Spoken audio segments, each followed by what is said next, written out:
So we'll start off with Mr. Hrishikesh Saranji, former Chief Commissioner. Sir, I would like to start with you. I think you can take on first. And then.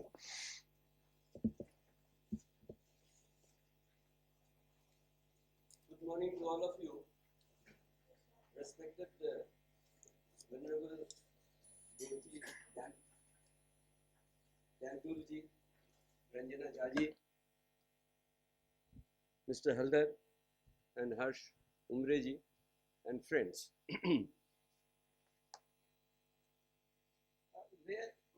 What happened that my mother transformed from here to here? What went wrong? Who is responsible for this transformation from here to here? Humans. We are all alike. We are all alike. But are we all alike? This thing, if you ask a neurologist, he will say that this is all alike in everybody. Hardware. One side is responsible for emotions, the other side for logic. Wonderful. But what about the software inside? Is the software also the same in everybody?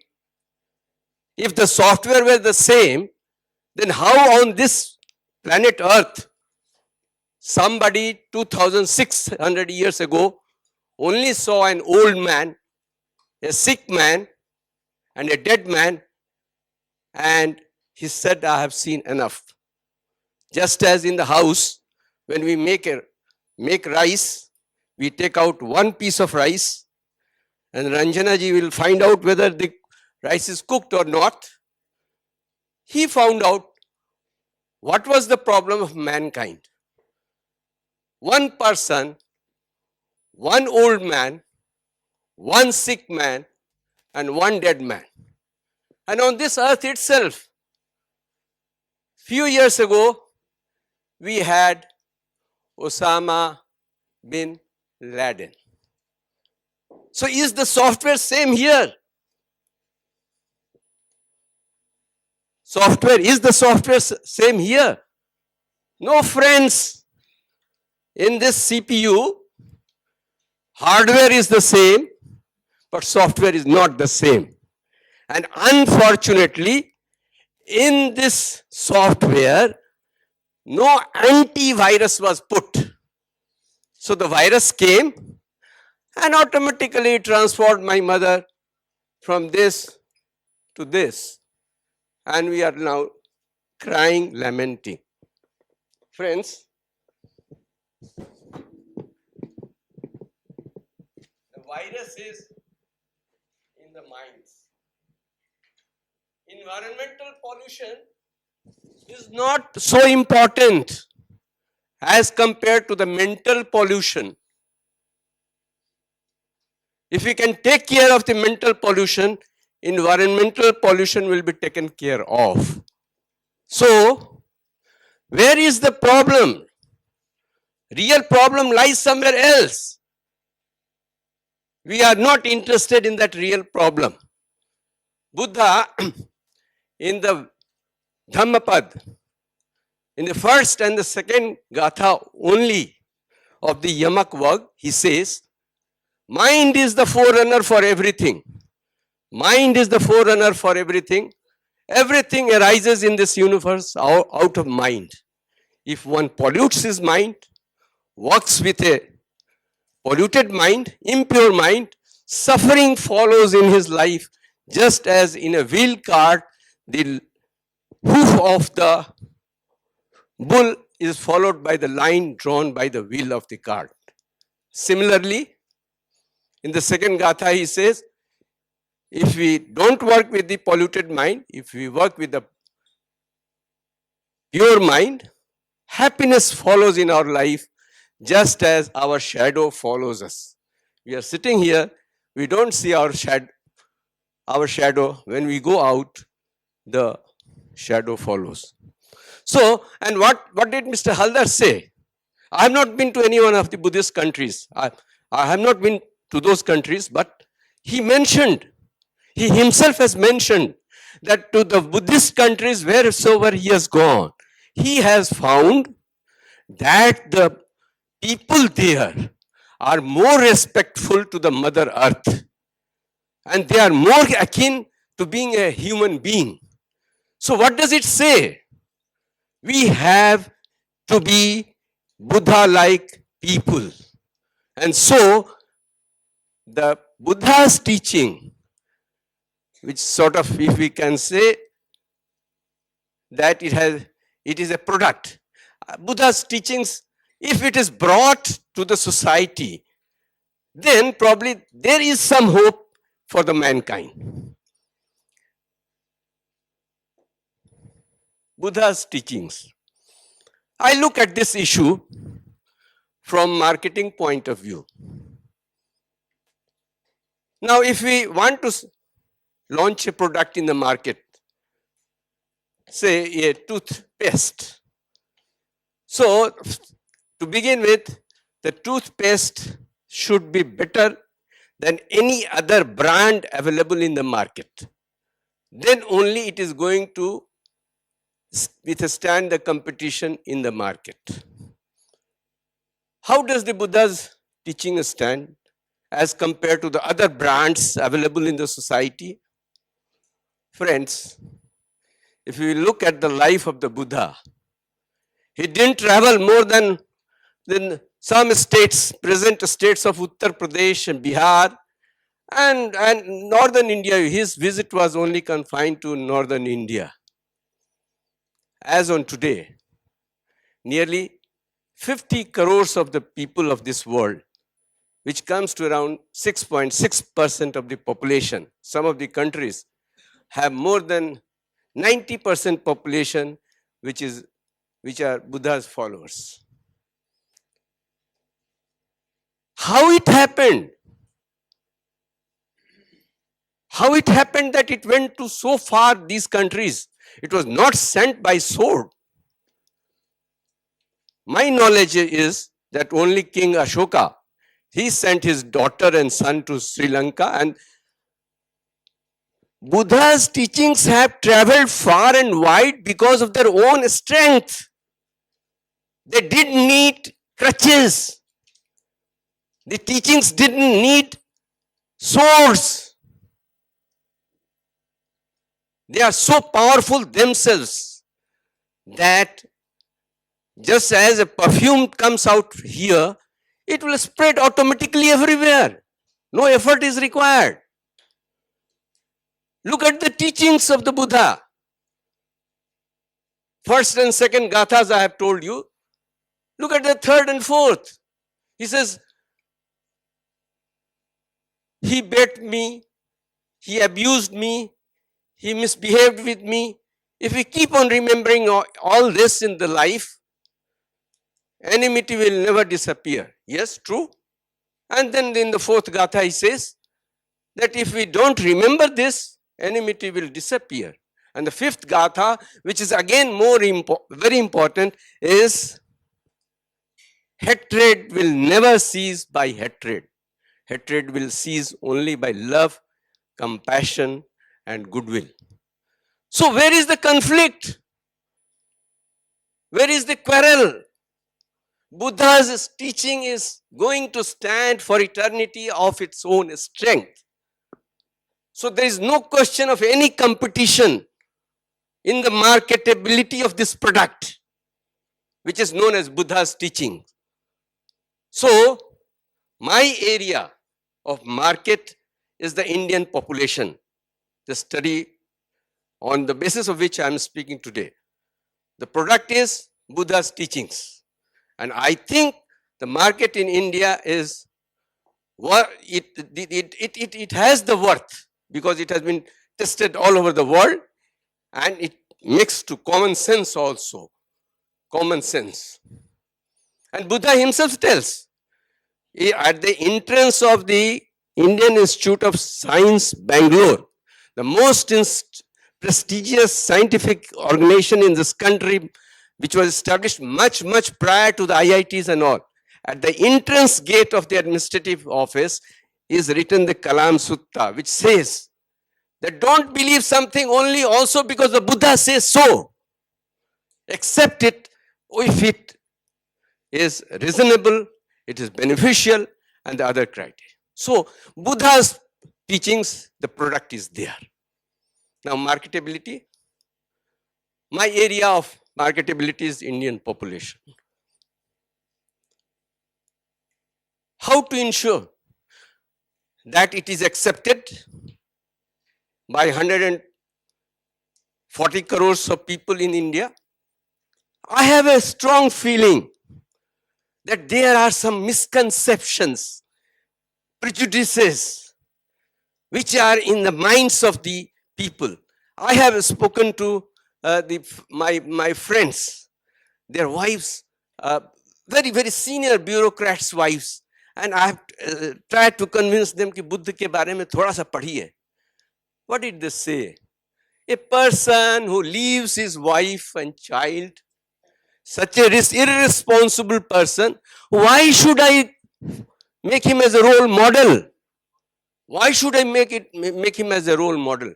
And they refused. My friends, my college friends' wives, well, they also retired as principal, chief commissioner. Bade achhe log the, no problem. This is no question. How can I follow somebody who is so irresponsible?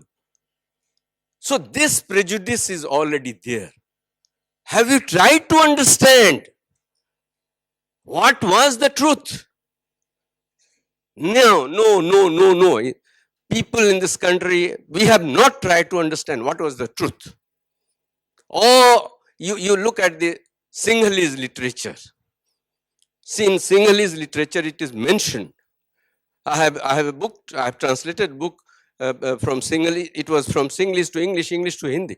In Sinhalese, there is a poem in which Yashodhara wishes all the best to her husband. In Lalit Vistara, which sir had mentioned to me long ago, in Lalit Vistara, Prince Siddharth thinks to himself, look here, I am going to leave the palace. It will be a great discourtesy and cruelty to my parents if I don't tell them. And so he goes to his father. And look here, he goes to his father. His father knows his mind. He says, son, you can ask me any boon you want, and I'm ready to give you. But don't leave the palace. The prince says, then give me four promises. I will not be old. I will not die. I will be able to live with all of you.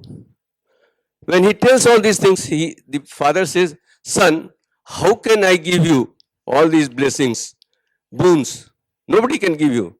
Then Siddharth says, why don't you give me the blessing to go? And he gives the blessing. Now, the other story, the other side, how Yashodhara, his wife, and Siddharth were born on the same day. And they were married at the age of 16. Siddharth left for the forest at the age of 29. This means they were together for 13 years together. Is it possible that in 13 years the wife is not able to understand the mind of her husband? When the husband goes, sees an old man, a sick man, and a dead man, and comes and sits down in pensive mood. How can it be possible? We were mentioned about the book from the Vietnamese monk who is a master in mindfulness, Thich Nhat Hanh. Look at his book, Old Path and White Clouds.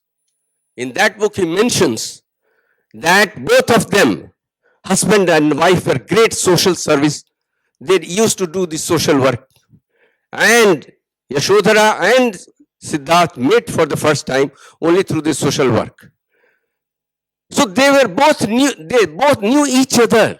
And in that book, it is mentioned that when she had the inkling that if he is determined to go, he will go. So on that fateful night when he was to go, she had already told the horse keeper, Chandak, to keep the horse ready in the night. And that book mentions that she had taken out some of the garments and kept it outside on the chair.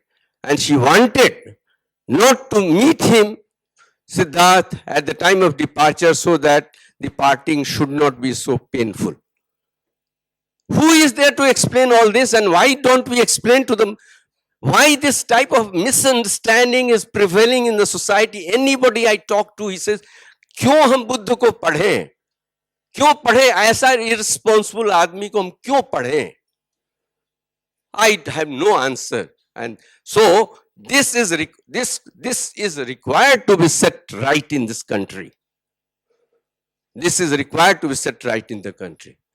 Second thing, we look at the old Indian traditions in a totally different way. Why should we? If you look at the Buddhism and the Indian traditions, both there is a huge similarity between them. Law of incarnation, same. Reincarnation, law of karma, same. There is some people object when they talk to me this.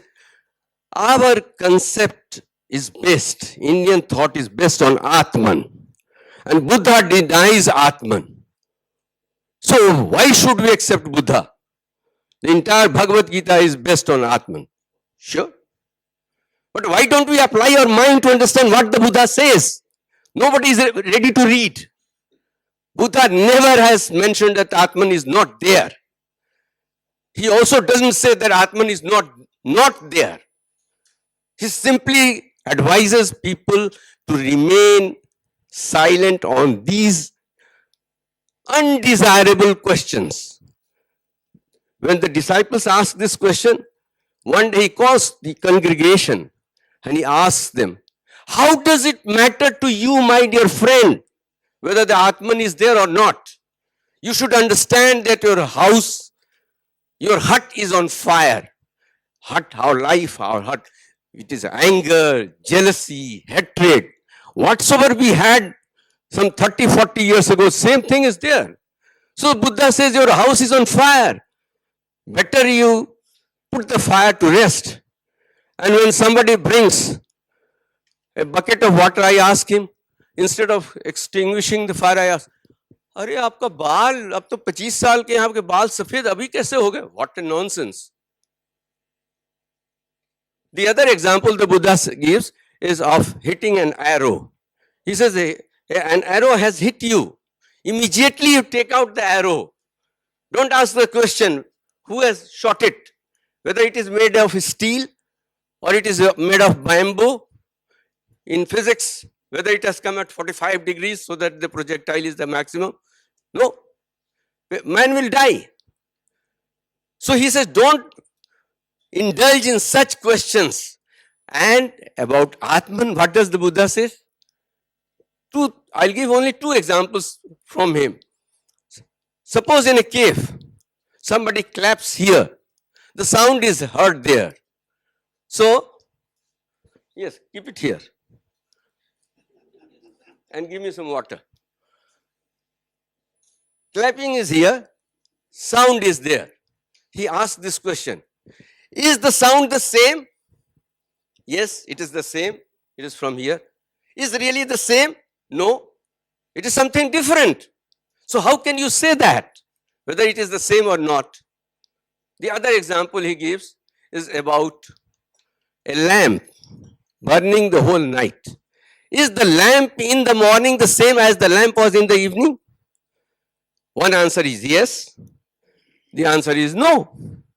So Buddha says that this life and the coming life, are they the same? Yes, because of the karma done here. Oh, so nice of you. Thank you. Thank you.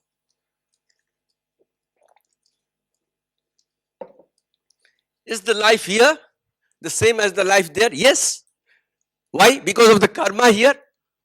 The life is the same. But is the life the same? No, no. How can it be? In this life I was a poor man. There I am a rich man. So these are the questions which are, he simply says that, why are you wasting your time in such frivolous questions? In Hindi he says, in Pali he says, avyakt questions, questions which are not to be asked.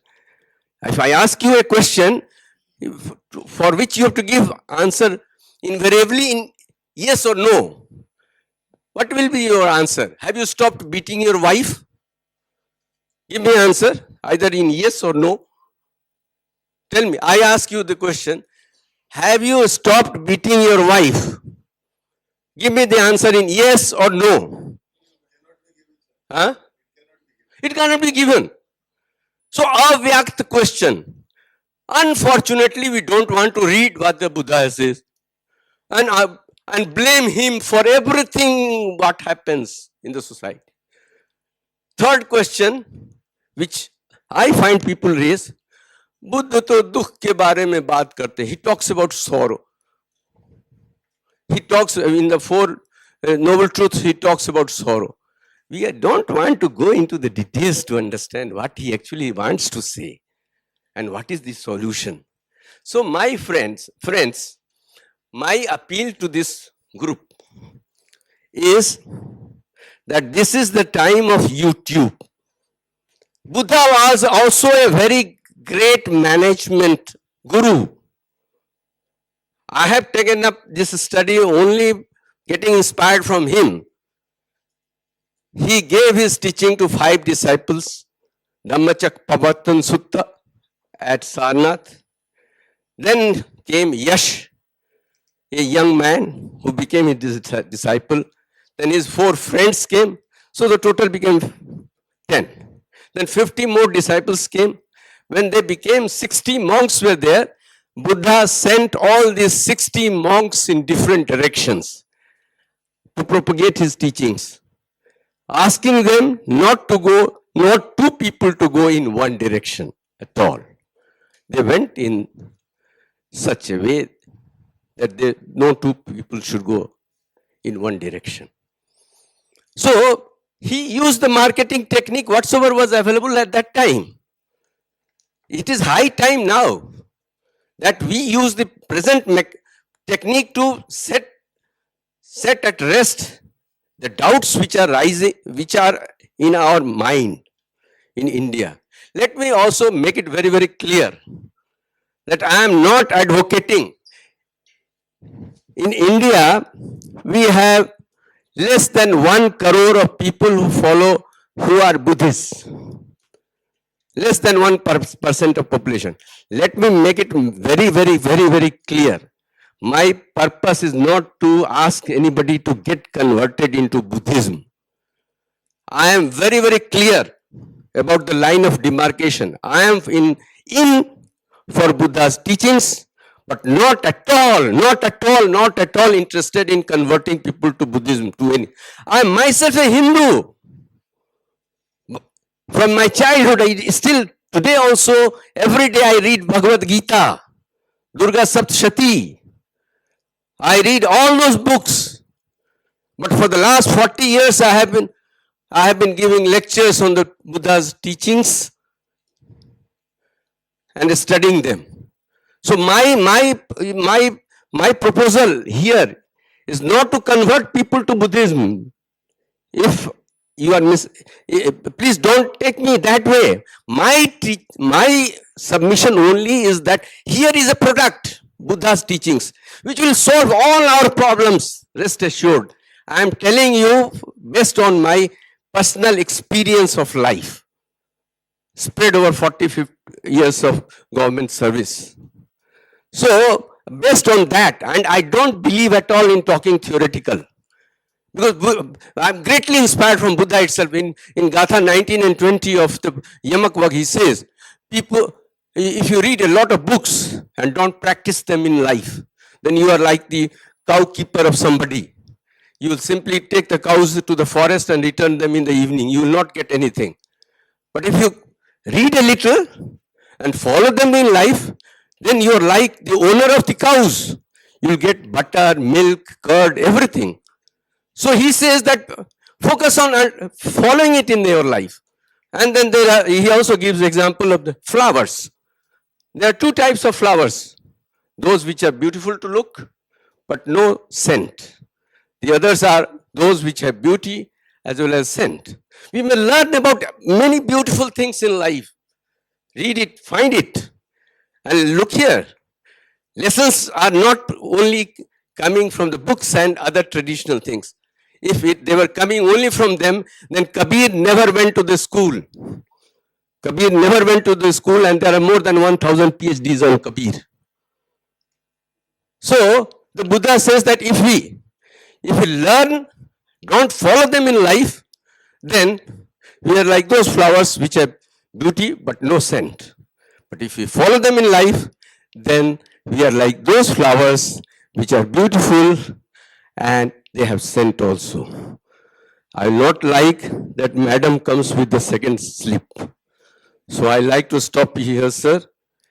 I keep on, if I get time, I go on and on like the old LP record. And my wife says कि आपको तो एक मौका मिलना चाहिए, आप तो बंद होते ही नहीं हैं. So friends, but at the end, I like to end with a Hindi poem about Mother India. Very, very touchy. माँ का आंचल है फटा हुआ. This is about the sari being worn by Mother India. माँ का आंचल है फटा हुआ, इन दो चिथड़ों को सीना है. My mother's sari is torn and we have to sew it. देखे देता है कौन खून. Let me see who is there to give the blood for my mother to sew her sari which is torn. देता कौन पसीना, and who is there to give the time, the toil, the sweat. Thank you very much for your patient hearing.